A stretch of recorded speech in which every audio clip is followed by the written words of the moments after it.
Hello and welcome to Talk from Superheroes. Hey everybody, I'm Andrew Ivemy. And I'm Diana McCullum. And you're listening to Talk from Superheroes, where every week we discuss a piece of heroic television or film.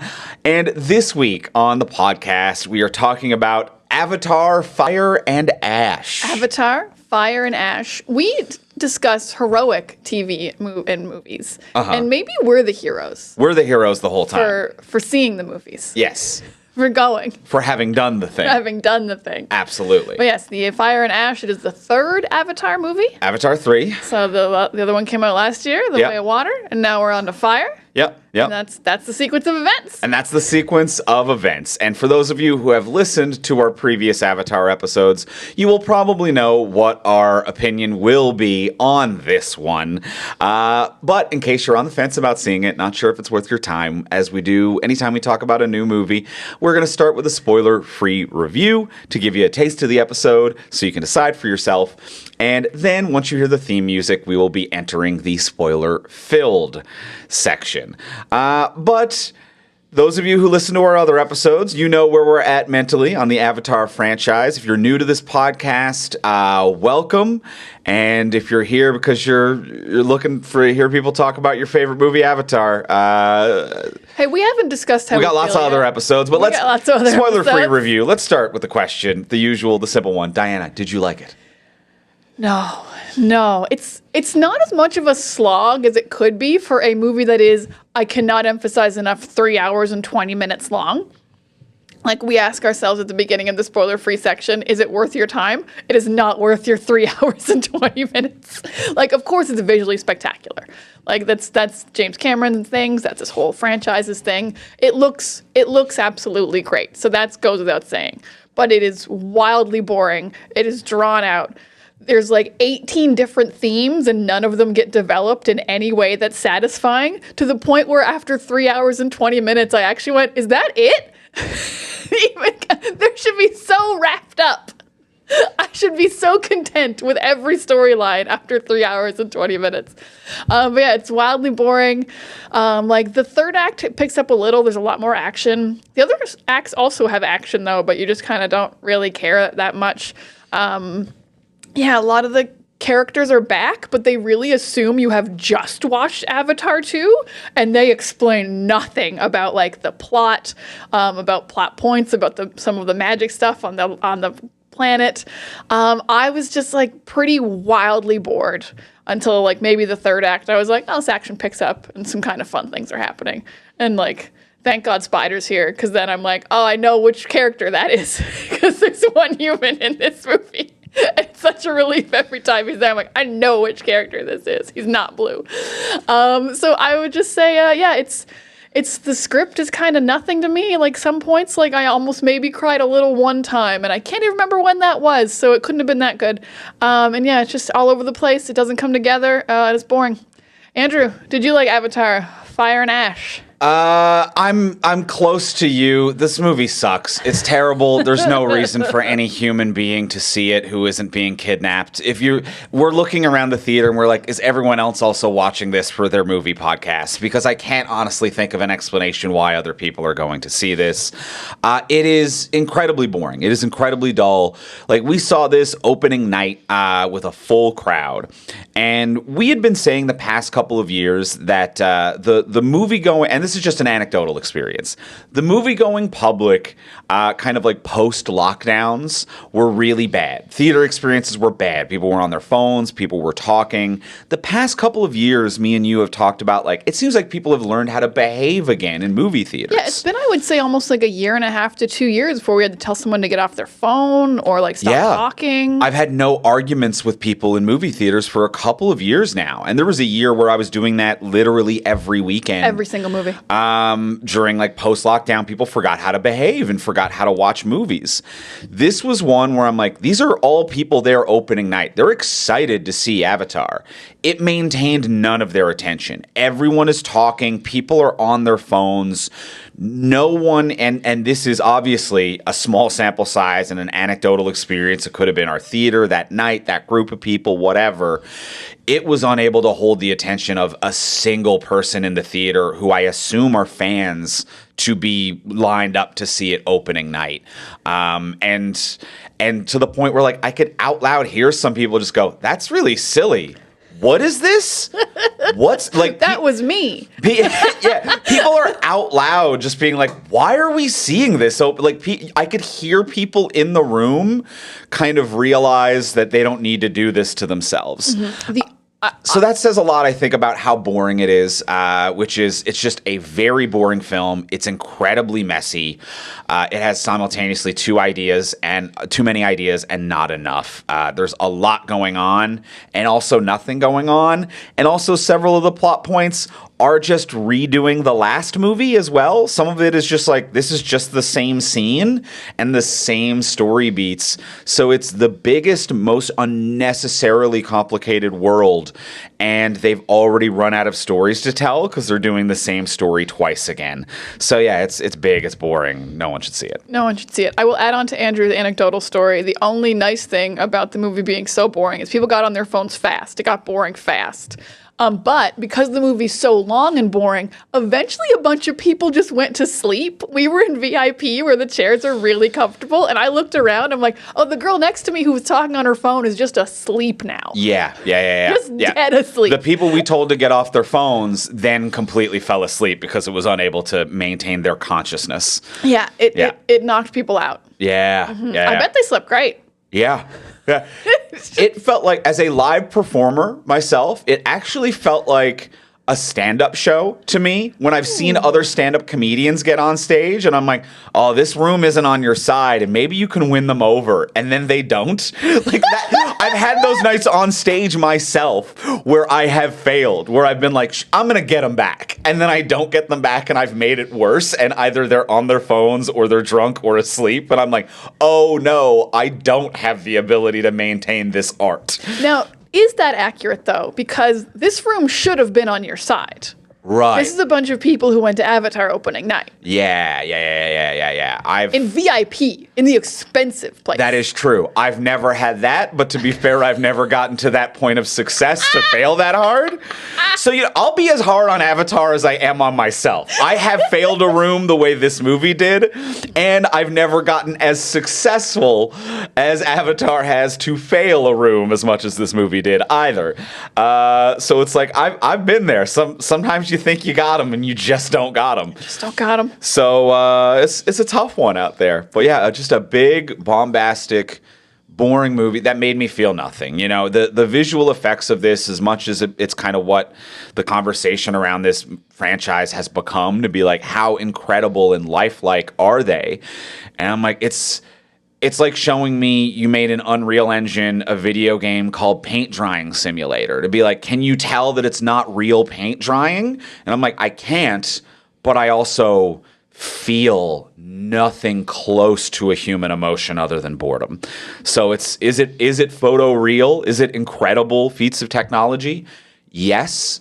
Does that mean anything on the level of art or human condition? Absolutely not, and it's nowhere even close. And I would even argue some of it looks bad.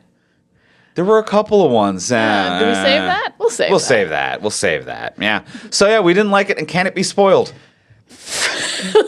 I mean, if you know the character names and you know how Pandora works, maybe? Yeah. But like, if you told me like the names and the things that happened, like before I saw this third one, even though I've seen two, I would have been like, that's nonsense. That doesn't mean anything to me. So no? No.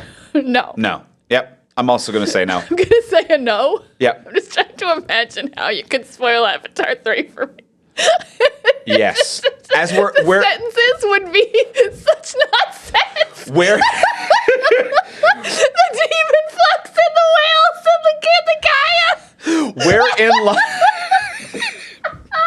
It's impossible to spoil because it's so much. And then the spiders.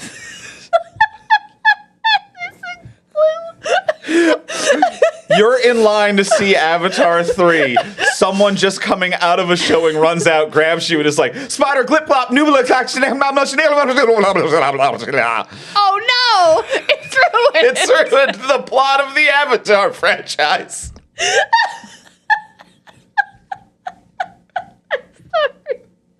It's just such such a silly concept. It's so silly. The idea of someone spoiling Avatar. Avatar 3. It's a They're blue and there's fire. Oh no, they fought again with the humans. Who would have seen it coming? Who would have seen it coming? I thought they were going to sort it all out in this I one. thought they were going to shake hands. Oh, Be like, here you go. boy. You can have the planet. We'll leave. Well, let's get into the spoiler-filled section, shall we? Let's talk more about Avatar: Fire and Ash.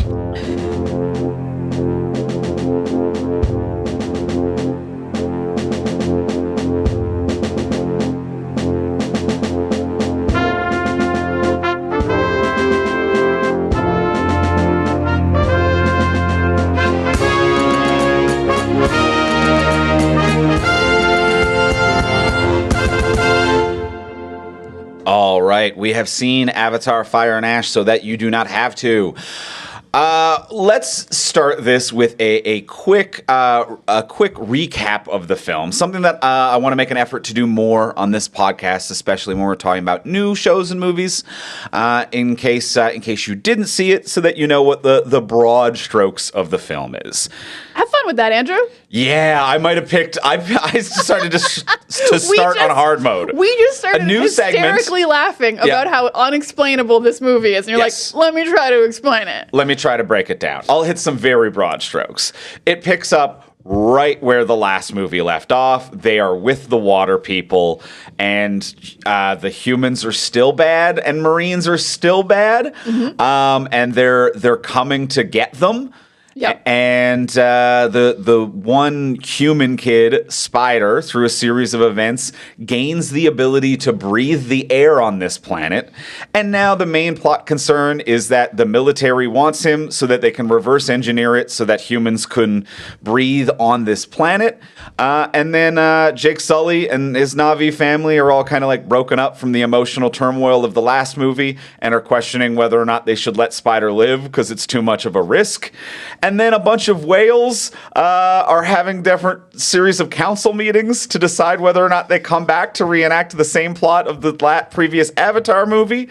So the whale council are having meetings while Spider is now able to breathe the air, while the military kind of wants Spider, but they also still kind of want the whales and are redoing the plot of the last movie, which is we want whales.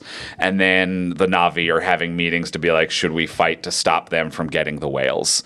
And then it ends up with just one big fight around the whales again, which was the ending of the last film as well. And then that's where it ends. Those are the broad strokes. How do we feel about that? Those are the broad strokes. A new tribe is introduced. That's the Fire Tribe, which is in the title. The Fire Tribe, which and are they team kind up of like with the Marines. Yes. They're like the bad guys. And the Fire Tribe are the bad guys, and they're kind of like bandits. They steal supplies. They also introduce the Air Tribe, which are there for like 3 minutes in the movie, who are traders. So the Fire Tribe are bandits. They steal some stuff. They're given guns by the Marines. They join up. But, you know, the Marines are the now permanent Avatar Marines. Or the big blue Marines. The dead Resurrection Marines are now teamed up with the Fire Tribe, and they bang. And then they also go to kill whales and kill Jake Sully and try to capture Spider. And that's the movie. That's the movie. I will say for auditory listeners, which is all of you, the Air Tribe are traders. Traders. They trade things. Traders. Yes. They haven't betrayed. They're not traitors. They're traders. It is annoying that that's the same word. Yeah. They're similar words. I would say the Fire Clan are traitors. And then the Air Clan are traitors. Okay. Yeah. That's my thoughts. The one are traitors and one are traitors. Yeah. And you got to keep that in mind. Ton. It's a beautiful language that we have. And all right, so that's just a quick recap of what's going on in this movie. I like it. The big new event, whales still have the key to immortality, which they don't bring up, but that still has it and it's valuable. They assume you remember that from the last movie. Absolutely, and Spider can breathe air, and that's the other new big event. And there's a new tribe that likes fire. So where do we start? How do you feel about all this? I'm going to start right at the very beginning because I feel, even though like we dunked on 2 super bad, I feel like I do have an open mind. And I came in and I'm like, I hate this runtime, but you're James Cameron. You are one of the elite filmmakers of the world. Maybe this will rule. Like maybe you're going to bring it all together. Maybe it's going to work. And I sit down and I'm like, I'm going to not just hate on it. I'm going to give it a shot. And within the first 5 minutes, I was like, this script is so wretched. You have said the word bro 85 times. And you lost me within 5 minutes out of 3 hours and 20 minutes. It was miserable how much they said the word bro in the first 20 to 25 minutes of this movie. And then they still say it a bunch after that, but it's really concentrated in the first 20 to 25 minutes. And I was furious. Yeah. Absolutely furious. Especially because these are not human children who have ever been to Earth. This is a different conversation, but just writing-wise, it was miserable. They were raised by Jake Sully, so they might know bro. They might know bro, but it really bothers me that only their dad is human, and then they're raised in a village of other Na'vi, and they only talk like their dad. Yeah. See, I think it was sloppy more so in this movie does the exact opposite of what anything should do in any given scenario.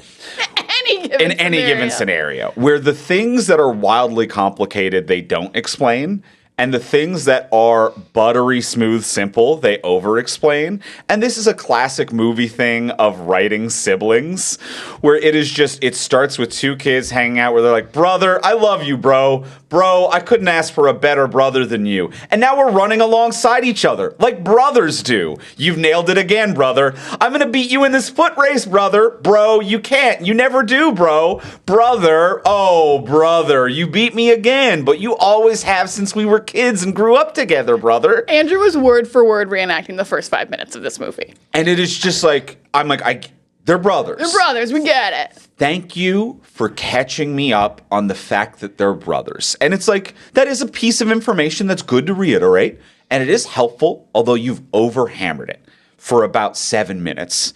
And then it cuts to like another scene where the council is like, if we don't visit the Nuruk tribe for the council of the Kaka, and then Jake, but you can never fire ride a Slambloni again, because if you do, your brain's going to knock block to do. And then like the movie's just happening, and I'm like, you needed to explain all of those things. I absolutely forgot the subplot that Jake was gonna go beast mode if he rode that bird again. Yeah. And nothing happened. He just rode the bird again. But like all of this goes down, and that's a 15-second scene, and they spent 7 minutes explaining to me the concept of brothers, a thing that we have on Earth and that the subtext of the scene conveyed. Well, here's what, though, but on the brothers still, because the first scene, he's having like a dream sequence with his brother who did die in the last movie, which is why they're like, that's my brother. He's from the first movie, the second movie, but he died. But he's my brother. But then this character also calls every male that he knows bro. Yeah. And it does sully the like, which one's your actual brother? Yeah. Jake Sully's the word brother. Jake Sully is your father. Yeah. I know that. But everyone your age, I'm like, do you consider Spider your brother, or do you just like saying bro? It's strange. It's strange. It's too much bro. And yes, everything that is silly and magical is so glossed over. Yeah. Just shockingly glossed over. Yes. Even as someone who's seen the second one and watched a recap right before I went into this movie, I was like, oh, great. They're not going to get me. I watched a pretty long recap about Avatar 2, and I still was like, what's a demon flux? What the fuck are you talking about? And glossed over in that worst possible way, where it's just like, there are ways in science fiction universes to gloss over things, to be like, hey, it's not important. Can we please focus on the emotion of the scene? Mm-hmm. But there's no emotion of the scene. No. So if we don't have this, like, should I be reading a glossary while you're talking? Like, I don't understand where it's supposed to be.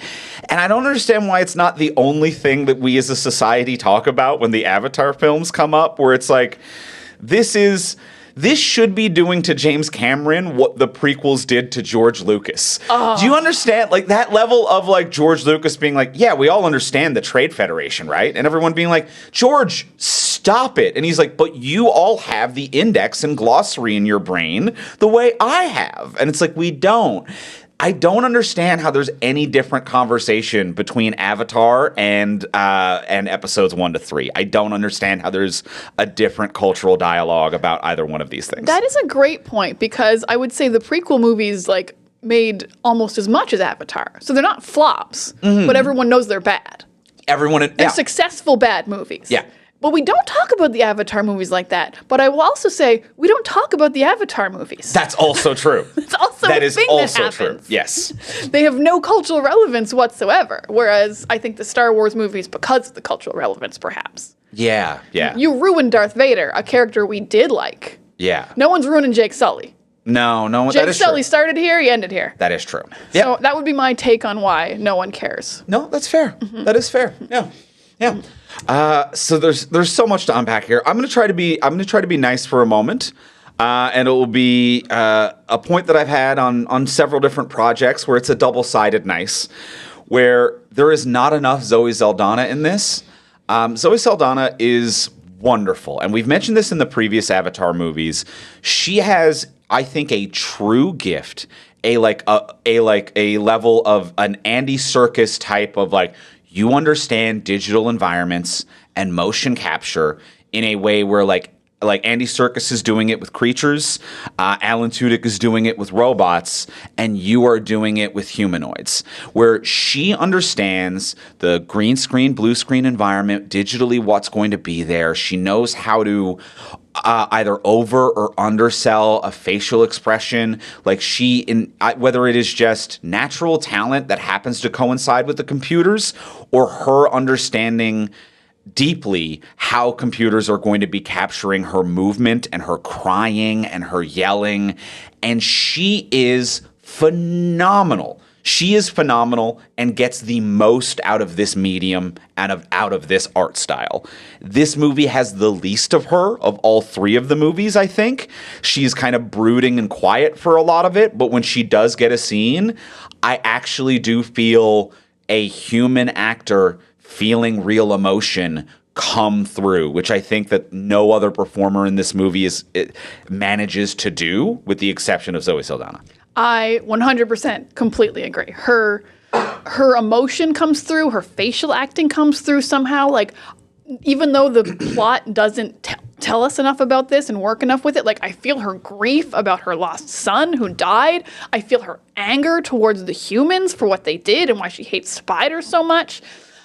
She is just, absolutely performing and acting, even though it's just a CG version of her performance. And she moves in this crazy ballerina way that, like, they're all digitally made very fluid, but you're just like, but she's just a little bit better. There's something a little bit more. You can see it, and her performance is phenomenal, and everyone else is eating her dust. She puts everyone, even people who I think are good actors. Like, I think Sigourney Weaver is actively bad in this, and I think she's amazing overall as an actress. But Zoe Saldana just, like, gets it. I know this is her third one, but, like, I love the comparison to Alan Tudyk and Andy Serkis. It's like, not that she should be doing more motion capture, because she's also, like, a great face actress when she's Gamora and other things and every other movie I've seen her in. But, like, she should be, like, the on-call. We need a humanoid creature who still has emotions and is conveying things. She absolutely rules. Yeah, she's the height of the art form. Yeah, and it's not an insult to these other performers, because some of them are great actors,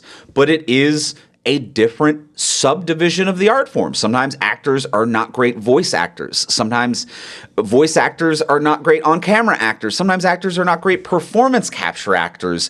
These are all obviously intermingled and related, and there's crossover in that Venn diagram.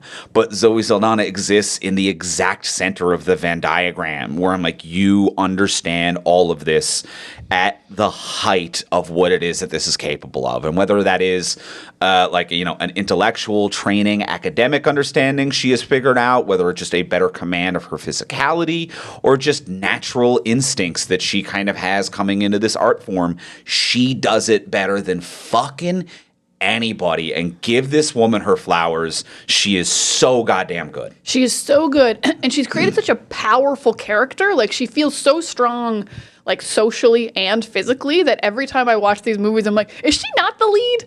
Like, why are we following Jake?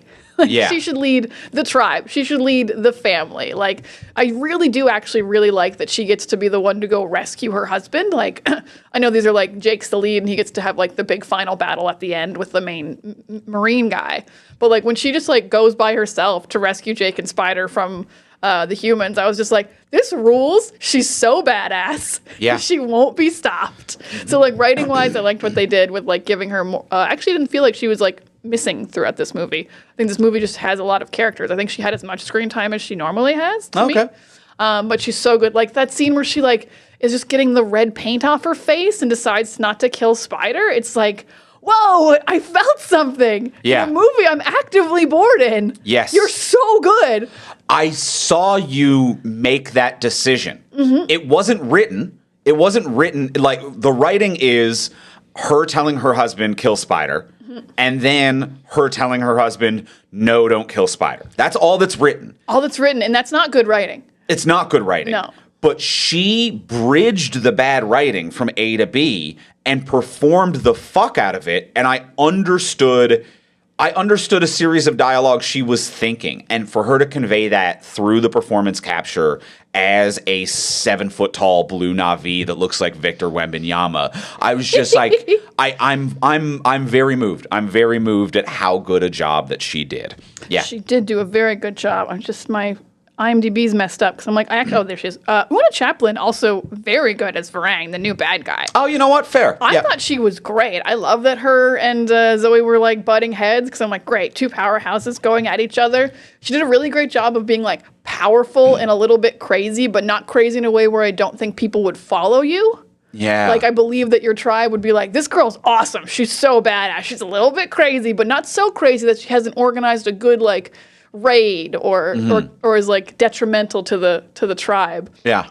So she's awesome. I actually think she did a great job. Like, you know, like, her scenes are too long and, like, not enough happens at the same time, but, like, her performance, I think, was phenomenal. Yeah. Yeah, I can get on board with that. Not quite at Zoe's level. Not quite like, you but know. she got also like a more fun, like, I just get to be a little bit crazy and drink blood and Yeah. and do coke Yeah. or heroin Or or whatever. whatever. I think it's, yeah, I get coke. to shoot drugs into your nose with a pipe, which is a new way to do drugs I've never seen. Yeah. This is there's just straight up cocaine with the Na'vi, I guess, in this movie. That's a weird thing that I kind of forgot about. Yeah, I mean, it's not relevant. It's not really so relevant. So you don't have to know. No, it's not really relevant. Like, most of the things they introduce aren't relevant. Or Yeah. are relevant, and they introduce them so late and don't explain them. Yes. That's they introduced them at the last mile. I wrote down one sentence that I loved to hate in this movie for how much they would use it just to bring something up at the last second. And it's the phrase, they say that.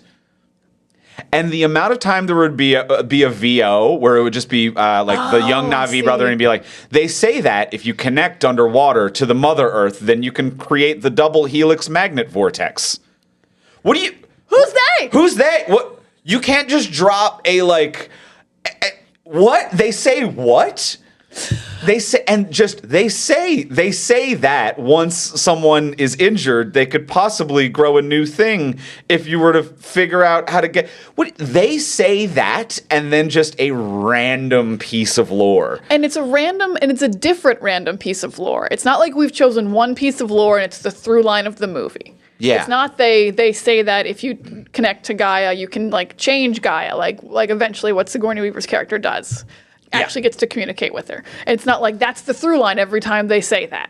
It's like, no, you're right. Every single they say that, which is I think the brothers narrating the whole movie, is a very different cultural magic thing that they have not introduced until this point and will not talk about again. No, and lots of movies have done the they say that setup of a like, here is an in-lore poem or piece of mythology.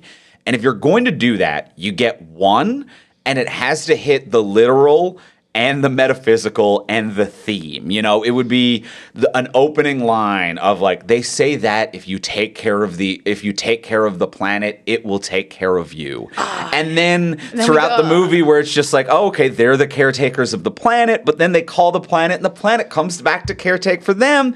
This is now literal and metaphysical and a theme within the movie. But you can't just, they say that, and then functional exposition. It's like if a movie was set on Earth and we're hearing the voiceover of a regular Earth character and it's like, they say that the keys to a car are inside of the door and when you turn it in an engine, a car turns on. Be like, what do you mean they say? That's just a series of explaining steps of how things work in our day-to-day world. Why are you saying they say that? And I will also point out for this movie in particular, most movies when they have a they say that, the person doing it is an elder. Someone who has been around and knows the cultures or knows whatever, or is wise and knows proverbs or whatever. I've been around for 80 years. They say that, they say that, they say that. The narrator in this case is about a 13-year-old boy. I don't think he knows any of this shit. Yeah. You don't even live with the tribe you were raised with right now. How do you know any of the water? I know you've been with the water people for like the whole second movie. Mm-hmm. But they say that when it's just a 12-year-old. I'm like, I don't even believe, like, you don't understand how any of it works. You just keep having questions this whole movie, narrator. This whole movie, you're like, why aren't we talking to the whales more? And all the adults are like, we just don't talk to the whales. We just don't. It's convenient. Plot-wise, until we explain it, and then it's not convenient anymore, and then we'll get rid of it. So yeah, a lot of they say that. A lot of they too say much. That. Yeah, just there's just God. The writing of this movie is so messy. It's like nothing was on the cutting room floor. Yeah, everything that James Cameron wanted to put in here. He was like, I don't care if it coalesces into a story. I want to explore all of Pandora and every scene I can think of. I want to do the cocaine, and I want to talk to more whales that have accessories on. I want to go into the demon flux. I want to give Spider breathing abilities. I want to meet the air tribe, but also fuck those guys. I want to meet the fire tribe. Yeah. Nothing was cut. They started filming his Wikipedia. Like he wrote a Wikipedia entry for Pandora, and they just started filming it, but there were no questions.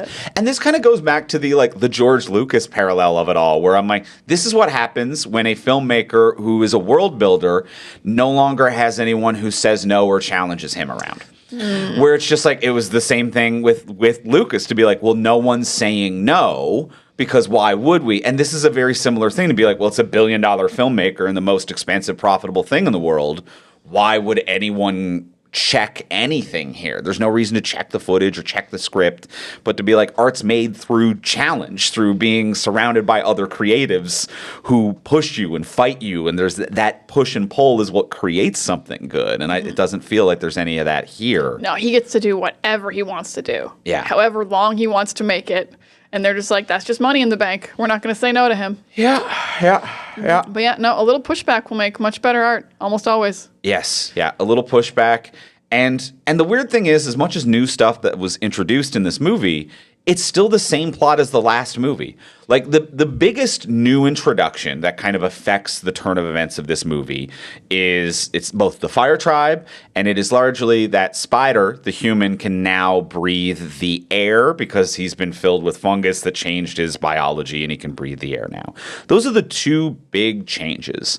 But I would say they're both relegated to like the C plot of the movie, because the main event and the main like final fight sequence of the movie is just the military are coming to get the juice out of whales that gives immortality, which is the exact same plot and events of the previous movie. Mm-hmm. And then they try to convince the whales to fight, and then they don't. But at the end, they do, which is the exact same, like, Darkest Night, can we convince them, can we unite turn of events of the last movie? So the third act is just the exact same third act of Jake Sully being like, can I give a speech that convinces all of you? Go get the other tribes. Will the whales join us? Now we're fighting some boats to prevent them from whaling. And that's just the same movie. It's so much the same movie that at one point, even though this is a movie that left nothing on the cutting room floor, at one point the son's narrating and he's like, and then my dad did a real good speech and he got the whole tribe riled up to go to war. And I'm like, I love really good speeches. What do you mean we're glossing over maybe the only thing I would like in this film? Yeah. We're not going to hear the really good speech because it's the same speech he did last time, apparently. He, like, holds a bunch of arrows and he's like, they're harder to break together than they are a single arrow. I'm like, oh, he did the same speech again. Okay, that's great. We'll just gloss over that. And the spider thing is so annoying because it is so important that he can breathe the air. Yes. It's so important. The military immediately grabs him. They're doing all these experiments. Like, we need to figure out how humans can breathe the air on this planet. That's going to change everything. And then it's such a big plot point that they want that the Na'vi are going to kill him, that Jake and Zoe Saldana are going to kill him because they're like, we can't let the humans know how to breathe the air, and they decide not to kill him, obviously. But then like the humans never come after Spider again. They've already done all their experiments.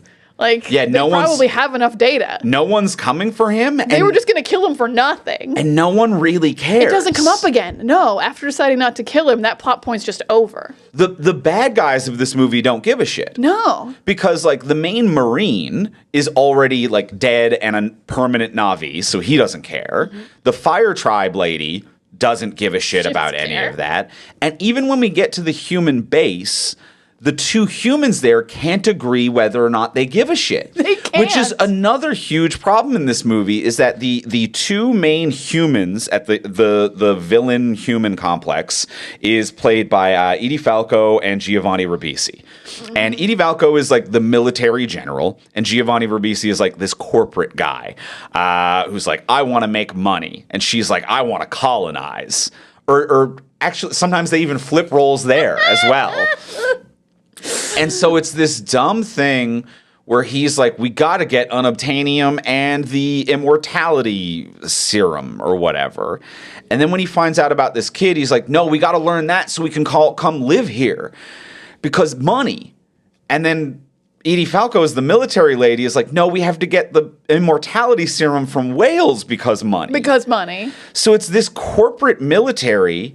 And at one point, the soldier Marine is in the room and is like, so who do I listen to and who's in charge? And the scene just ends with no one really knowing why.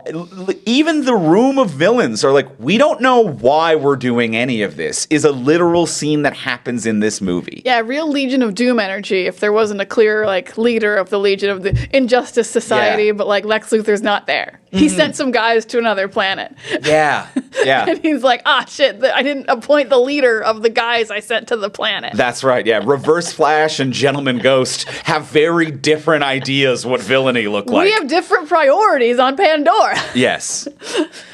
Yeah, definitely. No, it's wildly uncompelling and just like, get your shit together. Not like characters, but movie. Yeah. But also characters. What does the evil people, what do the evil people want? What do the evil people, which I think is a very simple and reasonable question. And I think the broad stroke thing is colonization.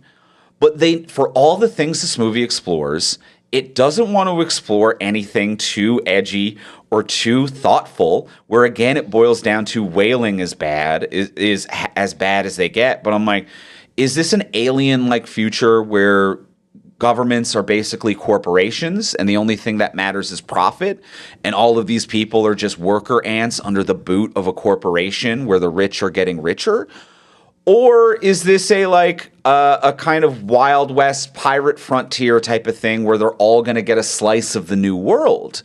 Is Earth dying and we need to make this inhabitable? Because sometimes you're like, let's terraform this place to make it habitable for Earth and pave it over. I'm like, but if we're moving here, is it because the old world's bad?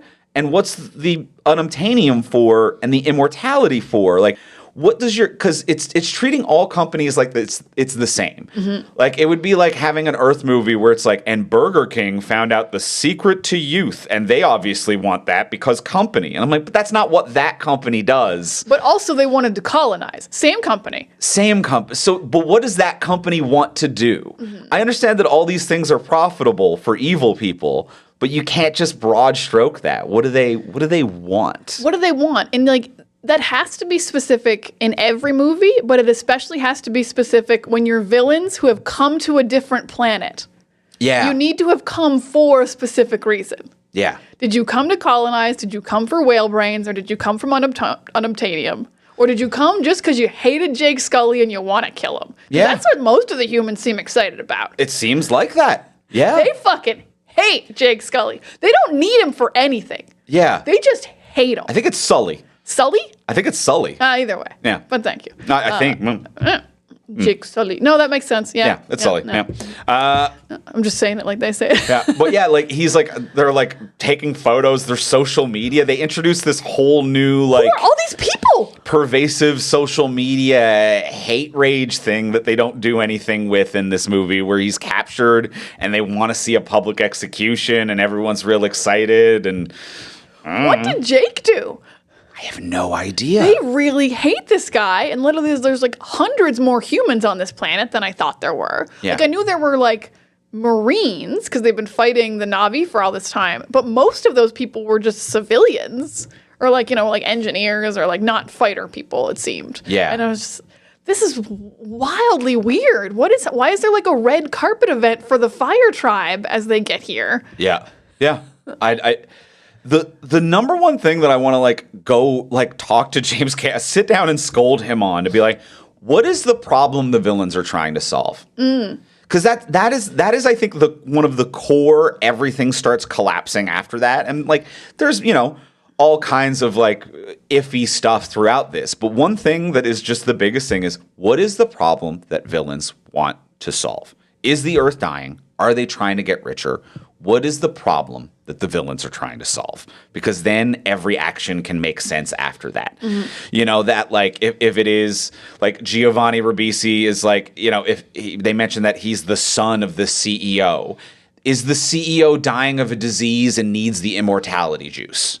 And you're like, I want him to die. But then you switch or like, I want to save him. But then maybe you switch and you're like, I actually don't care about getting my dad the immortality juice because I want him to die because I want to take over the company.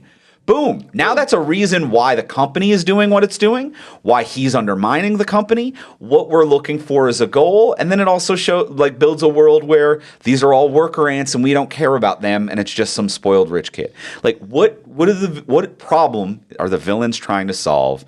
And I think the other note that I have about that, where I'm just like, this world building makes no sense, is the whalers, like the boat captains, when they're doing this boat scene and stuff like that, the big final battle, and there's the guy with the one robot arm. And every time they're like killing whales, he's like, yeah, that's it, billions of dollars. We're rich now, boys. We're drinking on me tonight. And all of them act like that. And I'm like, you're the military. You don't get a cut. Like, you don't get commissions based on how successful your mission was. You don't know what his contract is. But there's, in a world, like, it just doesn't make sense for this world of corporate colonization where they're acting like pirates. They're acting like people I'm who are going like, to sell the juice to the company. yeah, like each individual boat. I'm a freelancer. Yes, they are acting like old school whalers, which I understand is the surface deep metaphor, but they're also corpo military personnel. So they just keep killing whales and being like, yeah, there's the billions. You have mustard stains on your tank top. You don't have billions. You're not going to have Why are billions. you horny for this? And also, that whole plot, I will say, is just so dumb in they never bring this up, but a thing that I think most people who hunt things know is that you hunt the fathers and you don't hunt babies and moms because you need more of this animal to come. Or if you hunt a mom, it's like an old mom. And instead, this movie is like, we're going to kill all the babies and moms right now. We don't need any more of this stuff in the future, I guess. We're going to wipe the whales out right now. And literally, like, Jermaine Clement is playing a marine biologist who never mentions that this is a bad plan. He doesn't want them to kill whales at all. But he never, as he points, is like, well, don't kill the babies. He never mentions. We need them to grow up to make more whales. He never mentions like sustainable fishing. Sustainable. You guys have no law. You've been sent here across all time and space, and you have no sustainable plan of making this like a permanent, profitable thing. Yeah. It's not oil. It's coming from living beings. It's a renewable resource if you do it sustainably. Yeah, you've hit the gold mine if you don't kill them all right now. Or, alternatively, I'm going to throw this out there as a fix. Mention that that's the plan. To be like, this is a renewable resource, but we can't have every human in the galaxy be immortal. We need to make it a limited. We need to make it a limited resource so that only the richest 1% can have it. So we're going to kill all of them, and that way no one will ever find it again, and we control 100% of the resource. Is it stupid? Yes. Is it an evil plan, though, that actually has a reason to do it? That's an Yes. evil plan. Yeah. If we kill all of them, it makes it a non-sustainable resource, non-renewable, and we control 100% of it. Love that. Boom. That's so evil. That makes That's so evil. a bunch of evil. Love that That's evil. a bunch of evil. Love that. I want to dunk on a couple quick things. Oh, please. I'm gonna. This is a very quick thing that bothered me so much because they drew so much attention to it in this very serious scene. Spider never got to pee. All right. Yeah, that's a good one. It was so frustrating. How often they brought it up. By the 6th time, I'm like, you just got to start peeing, man. You just gotta let this guy go pee. So if you haven't seen this movie, it's a very serious scene where Jake and I never remember Zoe Saldana's character's name, Neytiri, I think. Yeah. Jake and Neytiri and Spider have broken out of the human colony, and they're just the three of them, and they've been traveling all night to get away, and they stop. And as soon as they stop, Spider, the human child, is like, man, I gotta pee so bad. But then he doesn't pee because he's like, you're right, we should drink water in the lake before we pee in the lake. Good idea. And then Jake is like, I gotta go kill Spider. He's like, Spider, come into the woods. And Spider's like, yeah, sure, let's talk. He's like, can I pee first real quick? Literally, this is how many times he brings up that he has to pee. And he never he's like, I have to pee really bad. And he never lets him pee. And then he tries to murder him. And it's like, this poor guy almost got murdered by his dad, and he had to pee so bad the whole time. Yeah. It was so distracting.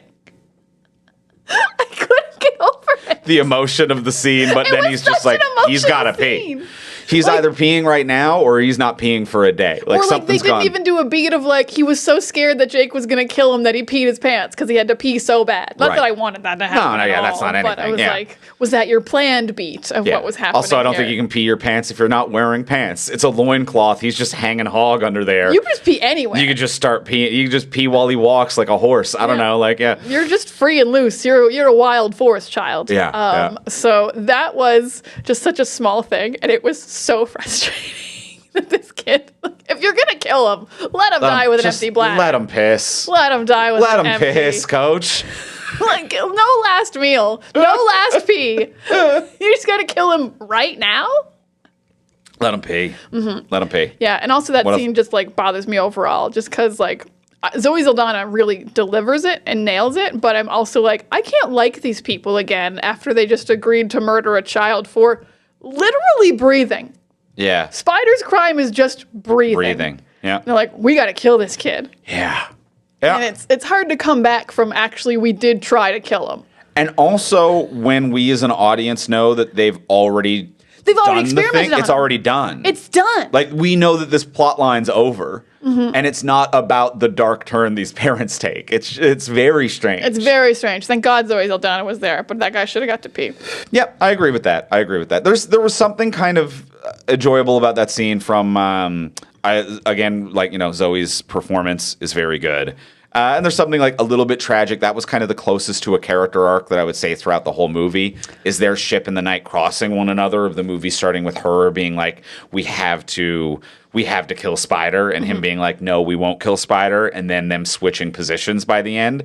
There was a kind of beauty in that, and I was like, oh, this is actually the only like real character arc that I've seen in this movie, and the closest thing to a story that's in here. So, Yeah, there so really that's was. nice. They've Yeah. undercut it with a lot of piss talk, which is And a that was weird last thing to night. put in your most important scene, but it's the closest thing to characterization that I saw in this movie. Yeah, because her character is just like, she hates Spider, but she also hates all humans, but she hates Spider because he's a human. And then it was probably the most impactful use of I see you that this movie's done, where she like doesn't want to kill him, and she's like sees Spider, who actually just saved Jake's life, and is like, I see you. And I was like, that actually was nice. Yeah. You nailed this. If this movie was over right now, maybe it'd be okay. Maybe. That does Maybe. feel like it could be the end. I have several dunks about Sigourney Weaver's character. First one, here's just a thing they did. Here's just a technical problem that I can't believe got past all these people working on this beautiful technical movie. She varies in size wildly scene by scene. I've also noticed that. Yeah. Because all of her scenes are with Spider, for the most part, almost always. And sometimes they're almost the same height. And then sometimes she's like a little bit taller. And then in some scenes, usually scenes with other Na'vi, because like they always have to be super tall with humans, she's like 3 feet taller than him. And it's wildly just noticeable. I'm like, was there no like You didn't put in the computer, like, she's this much taller than Spider at all times? This seems like a really basic, like, Lord of the Rings-esque, the hobbits are this size, the dwarves are this size, humans are this size kind of bullshit that you fucked up so bad. Yeah. It really felt like the description they were given is that, like the Spider is like 5 feet tall. Mm-hmm. The Na'vi are like 9 feet tall. And then someone gave the description for Sigourney Weaver's character was like, well, she's like a little bit taller than Spider, but she's like a little bit shorter than the Na'vi. And you can vary that. And both no matter can't be what true. scene. Yeah. Just go anywhere in that range to be like a little bit taller or a little bit shorter. And it's like, but there's a huge range there. And it does actually kind of fuck up the scaling. Because Spider's even a child. So he's not even like the height of a human. Yeah. Like he's not like a child, but like he's a kid. So he's got more to go. And yeah, it was wildly annoying. Yeah. And that's not the weirdest thing about these two, though. Let's go into the weirdest one. Do you want to take the lead on this one? No, you go right ahead. I've taken the lead twice now. Oh, no. All right. Well, 75-year-old Sigourney Weaver having a love story with a teenage boy? He was 19 at time of filming. Oh, well, then we're flawless. The teen's in there. And he can't drink. And even, I need to point out that she's smooching a boy who isn't old enough to drink. And I know that it's not real. Like, she's not there, and like, they didn't actually smooch or whatever. I think they probably actually smooch. She's in, like, the motion capture the whole time. You can't smooch in those. Oh, you would know? Yeah. Yeah, because it's got the camera facing inward. So you're wearing a big helmet with a camera facing in. So kissing and motion capture actually involves kissing about 2 feet apart and pretending, because you can't get the facial capture data if you actually press your face against someone else. This makes me feel so much better about the whole thing. Yeah. So there should be no scenario of kissing there. Either way, it's still a romantic, like, it's. You can be like, all right, it's a 75-year-old playing a teenage clone of herself. Whatever, we're having fun here. Maybe we don't need to go into the romance storyline where she's getting down with the... Because it was wishy-washy for half the movie, because they've been raised together. So they do have a brother-sister energy. Like, they've been part of the same family, and they're both very young. So I'm like, okay, this is just going to be sibling-y. And then they did kiss halfway through, and I was like, no! She's said her 70s, and this is a boy. And he's practically naked all the time. And that makes it so much worse. It's all super weird. It's all super weird. This poor kid is like in a loincloth, and he's probably flexing 23 hours a day for a year. And they're like, you got to kiss Sigourney Weaver. She's 75. Make sure you flirt with her real good. Yeah. It's just really weird. I honestly feel like this has been a social experiment from James Cameron. How far can I push these people? How far can I put? Like, first movie, he's like, will you watch a person fuck a blue person? And we're like, yeah, I guess. That's sure. We'll watch that kind of breakdown or whatever. And he's like, okay.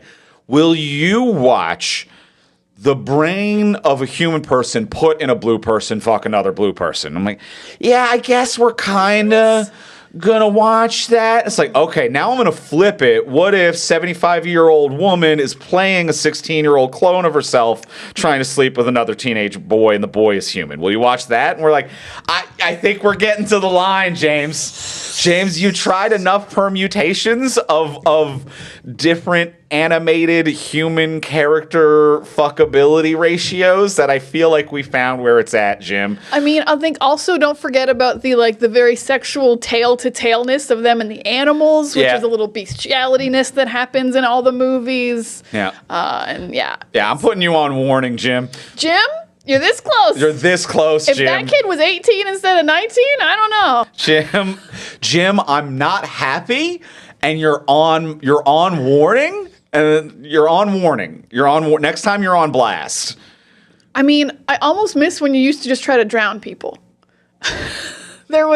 Yeah. I haven't heard of any accidental drownings on Avatar, which is crazy. Yeah. You love pushing the limit of can you drown people? I guess you decided to stop pushing the limit of can I drown people, and the new limit is what's the weird sex blue stuff that I can push. Who bones? Who bones And how much? Oh, because also there was like Blue Marine and Fire Lady. Yeah. That's what I mean. Yeah. That's what I was saying. The human consciousness put into a blue person sleeping with a blue person. I think I thought that was Jake. It's all weird. Yeah, I think they've done that twice. Yeah. Mm-hmm. Yeah. Wild. Yes. Wild stuff. And even Jake is the twin. That's another thing that never comes. Like, Jake is the twin of a man who died, who was in the blue person before he was in the blue person and was only brought in because he matched the DNA. Oh, yeah. I forgot there was a whole twin aspect. Yeah, Jake's not even the original guy and the blue guy. Crazy. Yeah. Well, Wow, there's so much there. there's so much there. There's so much stuff that just kind of peters off. Jermaine Clement's character, who, as the marine biologist, who rebels and then just kind of wanders off into the night, and He just successfully rebelled. yeah, but I'm he's happy still for on him. that base somewhere. Do they know that is he in trouble? I don't know. His character just kind of wanders off. His character just kind of wanders off. There's just things I have so many questions about, like I'm still on Sigourney Weaver. I've got so many Sigourney Weaver things. Sigourney Weaver, this whole like last 2 movies is like, I'm special and I can connect to Gaia, but also I can't connect to Gaia. She's firewalled me out, and she won't let me in. And then in this movie, she makes it. It's like, why wouldn't she let you in before? None of it's explained. No, there's no reason for Were any you of it. special or not? Yeah. Did she like you or didn't she like you? Like, were your calls not getting through? Was this just a misdialed number? And like suddenly she can just talk to Gaia because there's 2 people there with her. I'm like, this didn't answer any of the questions about why you couldn't talk to Gaia before. And it didn't do anything. And really all it did was just it caused some octopuses to show up. Yeah, that wasn't enough stuff. It wasn't enough There stuff. was a devil flux right there. And then save that for a second. all right. Save that for No, a save second. the devil flux. Then we also add the fact that Jake Sully's character at the beginning of the movie, whatever like the big flying creature was, that was the big plot point of the last movie, to be like no one could tame it, and Jake Sully does to prove that he's the best at being Na'vi. And then starts with movie to be like, I could never connect to him again because it makes the beast go crazy. And then he just does, and they're just like, yeah, that's just this scene again. Yeah, and then And it doesn't have any effect or mean it doesn't anything. affect the bird, doesn't affect Jake. It affects they're not no one. they're not like out of control and no one can pull them back in. They just kind of fight them again. They just kind of fight for a while. Yeah, and it's the exact same fight sequence of like a bunch of flying ships come, and then they're like, oh no, we didn't expect a bunch of flying riders. And then the riders are like, no, we attack you. And then you crash into the boats. And it's the same scene. no. And it's a pretty good scene. Like, it's the most exciting part of the movie, but it's the same scene. It's the same scene. I would say the only thing they did different this movie that I think was really fun was when Jake put rocket launchers on Zoe Saldana's arrows. That was pretty fun. That was pretty fun. I was pretty like, fun. I actually believe you can blow up these ships now. Because usually you just shot a regular arrow at a ship and Yeah. the ship would explode. I'm like, that's made of wood. And the ship came from Earth. Yeah. It came very, very far. And it probably wouldn't explode from an arrow. Yep. But a rocket launcher on an arrow, okay. Yeah. You got me. Now we got it. And that works. Now we I think got that it. was a fun thing that you added. I agree. I'm with you on that.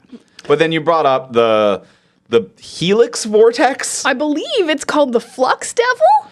the flux devil, Which of course. I went to the Avatar wiki against my will to look up before the show because I didn't want to get the word Flux Devil You wrong. gotta get the flux devil We're right. all about accuracy and respecting the Avatar world, and I bet the Flux Devil was in the second movie. Was it? I had to have been. Right? They wouldn't just have a flux. And if you haven't seen 3, a flux devil is this crazy hurricane of energy that can destroy like giant metal ships. It's a magnetic hurricane. So it's like when all the whales come together to connect to the earth, which is what they're doing, and it's when all of the Marines are like, let's kill all the whales in one go. And they're like, they're just doing it, and the scene's been going on for a while, and the plan's been going on for a while. And then just like in the middle of an action scene, it cuts to Edie Falco on the main ship, and she's the general, and she just points at this purple tornado that has just shown up in the scene for no reason, and she goes, watch out for the flux devil, it'll rip your face off. And that's the whole explanation of the Flux Devil, a thing that has not come up prior to that particular second. And then it destroys her ship.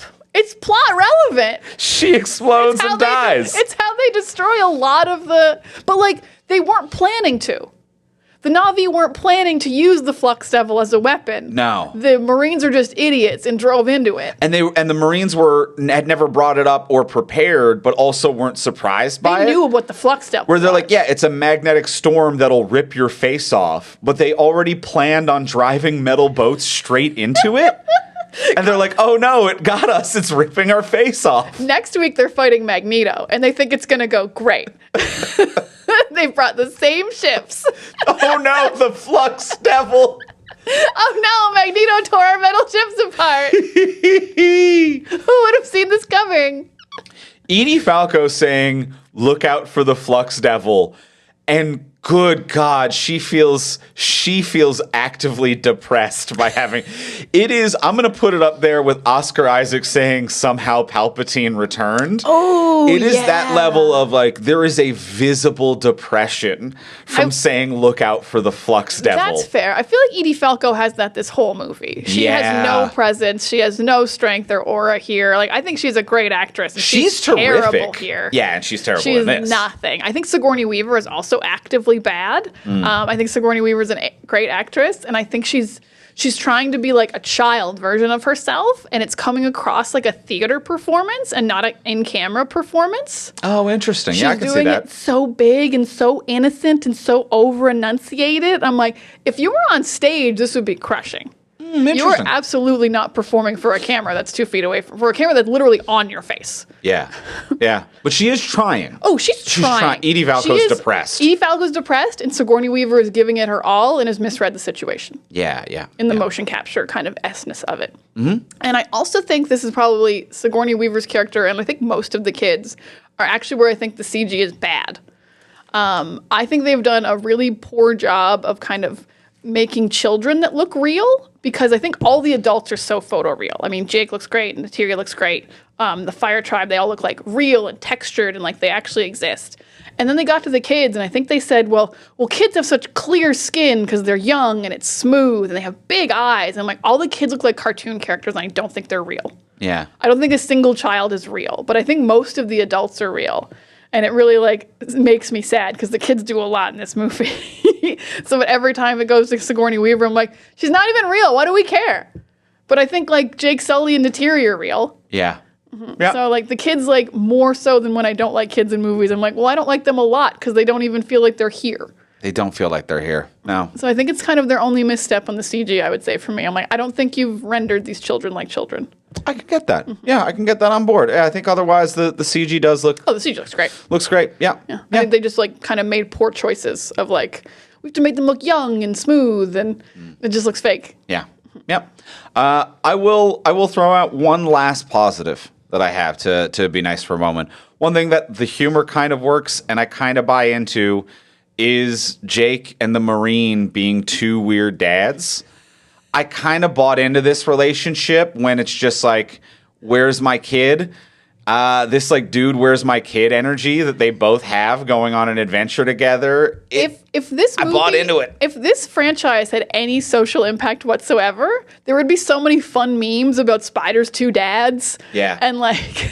that awkward moment at the very end where like they all save each other because they both love Spider, but they hate each other. Mm-hmm. And it does make a very funny dynamic at times, but that you actually believe. And Stephen Lang's voice performance is actually pretty good there. Like there's just a few moments where like he really sells that kind of asshole who's like, well, this is awkward now, isn't it? Like I'm not gonna kill you right now, but if I leave and come back, I will try to kill you again.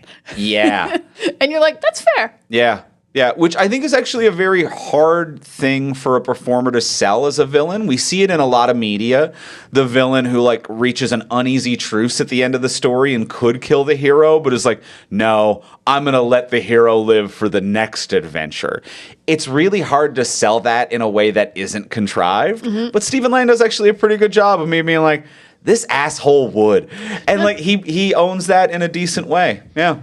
That's totally fair. Yeah. So the My Two Dads energy, I kind of bought into it. I also bought into it. I'm gonna end on a goof, but it's fun. It's not that negative, but it's a fun goof. So the whales, they've introduced way more whales. Yeah, the best characters of the movie. And I mean that with full sincerity. If someone asked me who's my favorite character from Avatar, I would say whale, and that's messed up. But I would say whale. Do you like Whale Council or do you like the Rebel Whale? Rebel whale and eyeless whale. Oh, eyeless whale. Eyeless whale. Oh, my Eyeless whale was brother. the whale that had survived a whaler's attack and was the last of its tribe and full of harpoons. and full of harpoons, and its eyes were gouged out. So it's like, I'm blind, but I'm the only one left to hear and sing our songs. I can't see the future of our tribe, but I can just like, it is heartbreaking. And it is, the one great story in here. It is the whale is my favorite character, hands down. Give me the 15-minute whale cut of this movie, and this movie works for me. I also like the whales as characters. My goof is these whales, the ones we've met, are wearing accessories. Who pierced them? Who put the accessories on the pierced whales? them? The whales don't have hands. They don't have have hands. fingers. The main whale has two tusk rings. Yeah, And yeah. also a cape or a scarf. Of Yeah, some like kind? a scarf and a septum piercing. Yeah. And Is a whale. I can't emphasize Cannot enough. stress that enough that it is a They whale. are a whale. They are a whale. But someone, and not the Na'vi, because they're giant. Yeah. Because I don't know if you know how big a whale is. It's a very, very big whale. So the Na'vi would have had to take 8 people to get this septum piercing into this whale. And they It's a never. huge These are the ring. elder whales who live at the bottom of the ocean. The Na'vi don't even see these whales very No, often. they don't talk to them. They're only there because there's one of the whales was getting shut out or getting ostracized and sent away. Yeah. So I don't know who put the rings in the whales. Do they have crab friends? Can they also talk to weird crabs? And the crabs are like, we got you. We got claws. Every now and then the whales come up to go to the Na'vi Clairs to get their ears pierced or whatever the hell, you know? When did you buy fabric? Fabric? Fabric. Well, you buy a scarf when you're already at somewhere getting your ears pierced. They went to the air traders. Yes, that's right. They went to the air traders. Down here. Down here. You got any scores? Do you have an Ardeen's up there? And then they got their ears and nose pierced. And a scarf. And then they regretted it for the rest of their immortal lives. Oh, boy. Yeah, yeah. So the whale accessories killed me. Whale accessories. Yeah, we're pretty good. We need to find a different way to differentiate whales. I'm going to recommend maybe just colors. Yeah. Yeah, just colors. Color pattern differences. Colors. Yeah, I'd definitely take some ways to differentiate any of these characters. I knew who Spider was. We knew whole the movie. whole time I knew who Spider was. It's weird when your favorite character is just the one who you definitely know who it is in every scene. I'm like, I love Spider. Yeah. That's him. Yeah. Yeah. One character design element, I do like that he has tattoos of stripes to kind of match the rest of the Na'vi. I think that's pretty good. Because he's been with them that Yeah, long. yeah. Good for him. Good for And Spider. also good for Jack Champion is the name of the guy who plays Spider. What a name. What a name. What a name. Holy shit. What a name. And also just good on you for being yeah, I'll wear a loincloth for 2 years. Jesus, this seems miserable. Yeah, yeah. That's a tough job. It's a tough job. That It's is a just very tough job. It's so tough in between scenes. You know, everyone else on set is fully clothed. Yeah. And every scene you have, you're like, yeah, I'm just still in my loincloth. You want to get a snack in between the lighting change? Or you're like, no, you're naked. Yeah. I'm naked. Just, I don't care for it. All right. Well, let's go in for the close. Let's ask the final question of what would you change? So now that we have discussed everything we've discussed, what would you change about this if you could change anything? Before we do ask that final question, we will remind you, our wonderful listeners, as we do every week, please take a moment to rate, review, and subscribe on Apple Podcasts, Spotify, Podcast Addict, or wherever you get your podcasts. Leave a comment on YouTube, hit subscribe on there. It helps us move up the charts, find new listeners, and it just feels really good when you do so. Oh, it feels good for us and you. So you'll feel good. We'll feel good. That's just a good exchange of Reciprocal. feelings. Reciprocal. Reciprocal. Good symbiotic relationship of nice feelings that we'll have right there. And that's a free way to support the show. If you do want to support the show monetarily, you can do that over on our Patreon page, patreon.com/fromsuperheroes. You listen to podcasts, so you know what Patreon is. You're no fool. You can support us. It's whatever is in your budget. What you may not know is that you can cancel or change your subscription on any given month, so there's no pressure. Even if you just want to hang out for a month, listen to some of the bonus episodes, whatever you want to do, you can do that. Check out all of the options. We release, at the $10 hero level, we release an exclusive bonus episode episode every single month. You can buy individual episodes for $5 if there's just one episode that you want to listen to. And if you've got $5 in your budget, you can do that. Or at 10, you get it this month. You get access to the full back catalog. This month, our bonus episode, we did Anaconda, the original Anaconda. We did the original because the new one's coming out next week. So we'll have the whole array of Anaconda-ness. Yeah. But you can only read that on the Patreon. You can also buy if you want to prepay for a year, you get a month free, and then you just don't get charged every month over and over again. And that's actually really fun. Sweet little bonus deal right there. A little extra bonus deal for you. Give yourself a little holiday treat by signing up for a year, and then you get a month free. Check out all the options, though. There's lots you can do over there at patreon.com/fromsuperheroes. That is patreon.com/fromsuperheroes. And now, let's go in for the close. Let's ask the final question. Now that we have discussed everything we have discussed, Diana, what would you change about this movie if you could change anything? Well, I very stupidly, and I genuinely mean this, I'm dumb, I thought this was the last Avatar movie. I was like, they can't make any more. So when this movie ended and the two villains were still alive and all the humans were still on Earth, I was like, what the fuck are you talking about? This is the last Avatar movie, right? And it's not the last Avatar movie. There's at least two more scheduled. James Cameron hasn't said whether he'll do them, but like the studio's going to do them. So there's more. So that makes sense. But my change is this is the last Avatar movie. And this movie just like, we're going to wrap it all up. And here's my change of how we wrap it all up. Marine Dad, who's blue, he's going to do a sacrifice play, save Spider, die doing it. Obviously, that's how you got to end that storyline. He's clearly still alive at the end of this movie that we've just watched. Yeah. He's doing a sacrifice play. He probably gets killed by Fire Tribe Lady. Fire Tribe Lady's going to try to kill Spider. He saves his son. She dies. Then we kill the Fire Tribe Lady. A classic redemption. A classic redemption. And then to like kind of wrap up this whole like everything that's been happening, I'm going to wrap up this whole planet-wide event. When Sigourney Weaver finally connects to Gaia, the Earth Mother, and like asks for help, it's not just going to be a bunch of squids. We're going to open so many demon fluxes. We're going to get all the metal off this planet. We're going to fuck these humans up so bad. Because we saw what one demon flux did to all those ships. A demon flux is just going to open on that human colony. The whole human colony going to get like sucked up, or they have to like go into escape pods, or they put their little masks on and run away. And it's just not going to be viable to come here anymore because now we can just create demon fluxes whenever we want. And humans don't have anything without metal. So demon flux is open. Humans are like, shit, we actually have lost this war. We're leaving Na'vi forever. Marine Dad probably just does a sacrifice play, but Spider gets to stay on the planet. That's my change. And then Avatar's over, and we never have to watch Avatar again. Andrew, what would you change? That's not a bad idea. I like that. I hadn't thought about ending the franchise. I'm ending for my this. change. That's pretty cool. I knew that there was like 7 of these currently lined up. So yeah, I think James Cameron is still attached too. I think he's slated to be doing these to like 2050. I mean, I was literally just reading that he's like, I've done pre-production for the next one, but he doesn't know if he wants to do like all of it. Oh, okay. Oh, fair enough. He's like, I think he might be a little wiped out. He's also in his 70s. Yeah, absolutely. All right. Well, yeah, I like your ideas for ending that.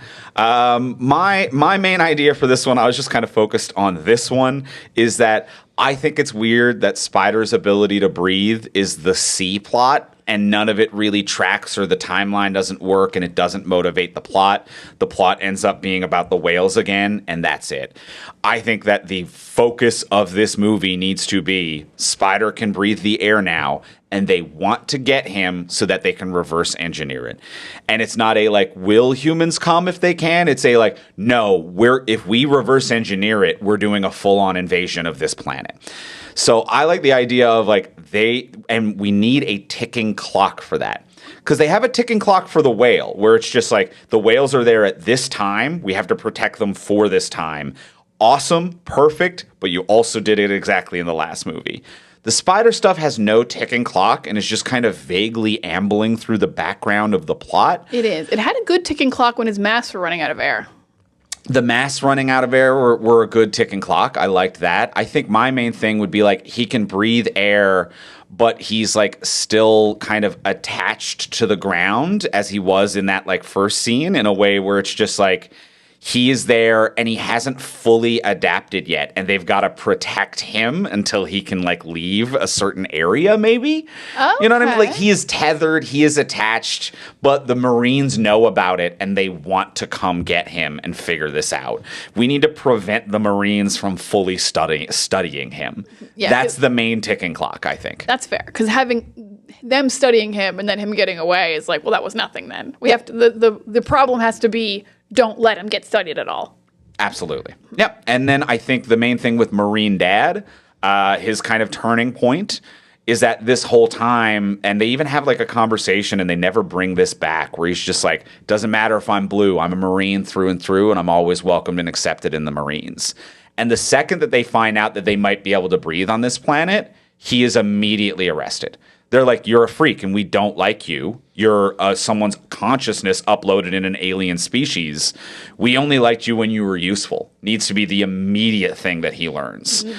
That it's just like, he's like, yeah, like, I've been so loyal, they would never betray me. And he needs to learn the lesson of like, no, they will always betray you. They do not love you. Companies don't love you, especially when you look like the enemy that they're being prejudiced against. That's fair. And it's like, and you've fallen in love with someone who is the people they're prejudiced against, to be like, no, you're not through and through them. And they're going to turn on you the second that they have a better option. And the better option should be breathing on this planet. So now he wants to protect his son and also fight against his old people. That makes so much sense, because the storyline of Jake trying to get him to embrace his Navi-ness just doesn't happen. Yeah. He's like, no, absolutely not. I'm human. And it never breaks through. And It's like just your version breaks through to like, yeah, he would have to accept himself as a Navi once he was betrayed by the humans. Yeah. The two most important things just kind of meander through the background of this movie, which is Spider being able to breathe and Marine Dad not accepting that he is a Navi now. And those are the two things that need to be moved to the front of this fucking movie. I absolutely agree. Yeah. I love that. I love those changes. Sweet. And then the franchise ends. Woohoo! And we're done. We're free! We never see another Avatar film. I might not. Yeah. If there's literally anything else to cover the month the next one comes out, we'll do something else instead. Oh yeah, they're gonna put out a lot of stuff against Avatar in the future. You got me. You got me there. They love doing that. Fuck. Let's compete against Avatar. Fuck. Well, that is it for this week on the podcast. Thank you as always for listening. Next week on the podcast, we are going to be back and we're going to be talking about the new 2025 Anaconda. Woohoo! Jack Black and Paul Rudd. Oh, it's going to be so much better than Avatar. I mean, we'll see. We'll see what it's like. We'll be talking about Anaconda next week. In the meantime, if you want to get a hold of us, you can find me online most places at Ivimey, Ivimey. You can find me at Words of Diana. And you can find both of us at From Superheroes and check out everything we create over at FromSuperheroes.com. And we'll talk to y'all next week. Bye.